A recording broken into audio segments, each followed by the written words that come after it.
So really that's FAM right here. I've been instructed in this appeal procedure to advise and to represent FAM before the FIFA Appeal Committee. I'm going to be short in my presentation, and then I will be ready to answer questions from the audience. So the situation procedurally now is that the decision was issued on 26th of September 2025. On 14 October, so within the prescribed deadline, we filed an appeal. We have learned today that the decision would be issued on 30 October 2025 by the appeal committee. So the decision will be taken on 30 October and most likely notified to the parties either the same day or a few days later.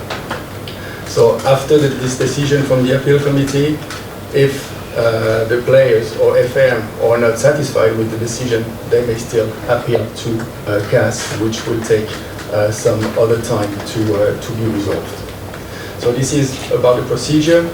About the substance, I will not talk too much about the substance because this is an ongoing appeal case, but the primary objective of FAM in this appeal is to protect the players and to make FIFA understand that the players didn't have to do with anything in this case. And the second objective is to make FIFA understand that FAM as an institution didn't have any implication on any forgery, which is the violation that is put forward by FIFA. So the FAM as an institution didn't have anything to do with it. And so the objective is to have the sanction of the players annual, but also the sanction for the FAM annual. Hi, Eileen from the Associated Press. So I'd just like to ask about the appeal process. I just want to be very clear. Exactly what is FAM appealing against? Are you saying that this that FIFA is wrong, that the documents were not forged, as FIFA has said? You know, could you give us an idea of what exactly are you appealing? Well, what I can say is that the objective of the appeal is to have all sections annulled.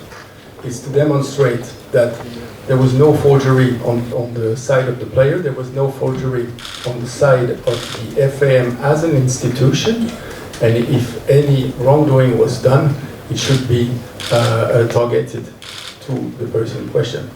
That's the conclusions of the appeal, or the annulment of the decision, the sanction to the players, to the FAM as well, or a mitigation of the responsibility of the FAM as an institution.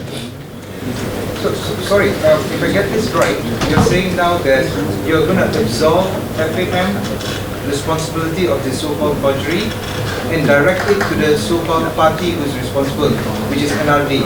Is that what you're trying to say? No, what I'm trying to say is just that in the appeal, we are explaining that the FAM as an institution did not have anything to do in this situation, meaning the supervisory aspect of the role of the FAM was not touched by this situation. So you are not contesting that the documents were forged, but FAM is just saying we are not responsible. Is this correct? The FAM in the appeal does not contest that there is a litigious document. This document is compliant with the JPN documentation, but it's not the same as the original birth certificate from the foreign authorities. So there is a discrepancy between foreign authorities' birth certificate and the JPN's birth certificate. And this is why we have to explain in the appeal to understand through the investigation why this middle document was drafted.